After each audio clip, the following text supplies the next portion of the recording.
Cerita ini dikirim secara anonim ke sebuah akun thread horor pada akhir tahun 2025. Awalnya orang mengira ini cuma urban legend biasa, tapi setelah thread itu viral, beberapa netizen mencoba mencari lokasi yang disebutkan. Dan yang bikin merinding, kontrakan nomor 17 itu ternyata memang ada. Bahkan warga sekitar masih percaya kamar itu belum benar-benar kosong.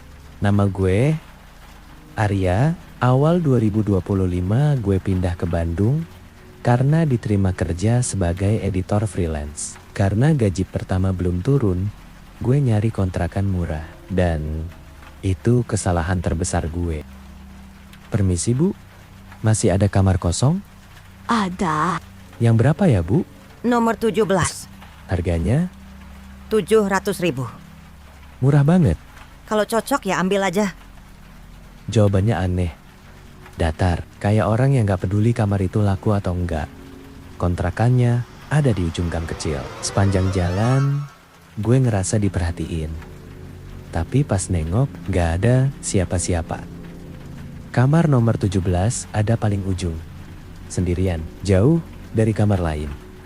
Dan entah kenapa, lampu depannya lebih redup dibanding kamar lain. Kamar mandinya di dalam. Oh, oke Bu. Kalau malam, jangan buka pintu kalau ada yang ngetuk. Waduh, kenapa emang Bu? Udah, jangan dibuka aja. Setelah ngomong gitu, dia langsung pergi tanpa jelasin apa-apa.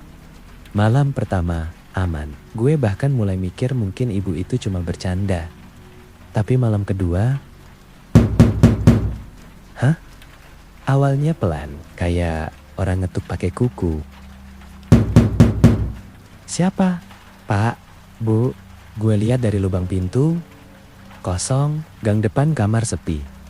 Tapi gue dengar suara napas. Pas pintu gue buka, gak ada siapa-siapa. Tapi lantai depan kamar basah, kayak habis ada orang berdiri kehujanan.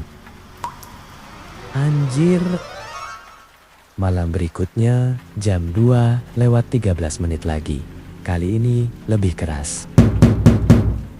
Siapa? Tolong buka pintunya. Suara itu kecil, lemah, kayak orang nangis. Siapa lo? Dingin. Dan saat itu, gue sadar sesuatu. Suara itu bukan dari luar kamar. Suara itu kayak tepat di belakang gue. Gue langsung nengok ke belakang. Kamar kosong, lampu kamar mandi berkedip. Gue langsung tidur sambil nyalain lampu semua. Tapi jam 4 pagi, seseorang mulai jalan mondar-mandir di depan kamar. Keesokan harinya, gue lagi nongkrong di sebuah warung dekat kontrakan. Pas gue lagi minum kopi, seorang bapak penjaga warung nyamperin gue. Katanya, "Mas tinggal di nomor 17? "Iya Pak." "Emang kenapa?" Pak Denny langsung diem. "Belum ada seminggu ya?" Maksudnya yang sebelum-sebelumnya juga gak pernah lama. Gue langsung nanya, "Karena apa Pak?" Pak Denny menjelaskan, dulu ada perempuan namanya Siska. Dia bunuh diri di kamar itu. Gua tanya untuk mastiin bunuh diri. "Gantung diri," kata Pak Denny dengan nada lantang. Katanya suaminya selingkuh. Sejak itu, kadang malam suka ada suara orang ngetuk pintu kamar kosong. Tapi kan kamar itu sekarang ada penghuninya, kata gua menanggapi Pak Denny. Itu masalahnya, dia gak suka kalau ada yang tinggal di sana. Sebaliknya, dari warung, gua langsung buka handphone gua. Karena takut, gue beli CCTV kecil online. Gue pasang tepat depan pintu. Malamnya, ketukan itu datang lagi. Buka. Pergi lu, jangan ganggu gua. Abis gue teriak, suasana tiba-tiba jadi sunyi. Sepi banget, sampai gue bisa dengar suara kipas yang muter di kamar gua.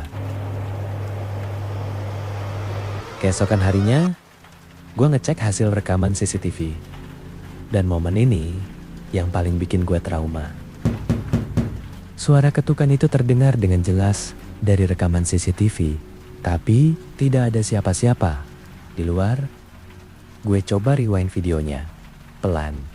Dan baru sadar ada bayangan kaki.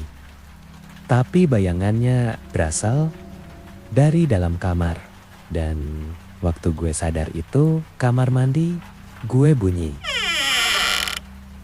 Tiba-tiba keluar seorang perempuan dari kamar mandi. Leher miring, rambut basah, mata melotot, tali bekas gantung masih ada di lehernya. Ya Allah! Kenapa kamu buka? Melihat Siska menampakkan diri. Gue kabur malam itu juga. Laptop, dompet cadangan, semua gue tinggal.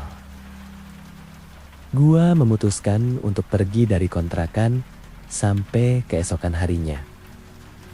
Saat hari sudah pagi, gua memutuskan untuk kembali ke kontrakan untuk mengambil barang-barang gua yang masih tertinggal. Sesampainya di kontrakan, gua bertemu dengan ibu kos yang menyambut gua dengan kata-kata seperti ini. Mas, untung kamu gak pernah bukain pintunya. Tanpa pikir panjang, gua langsung memutuskan untuk keluar dari kontrakan pada hari itu juga. Kalau kalian tinggal sendirian dan jam 2 pagi ada yang ketuk pintu. Apakah kalian bakal buka? Subscribe Ruang Remang untuk cerita horor lainnya.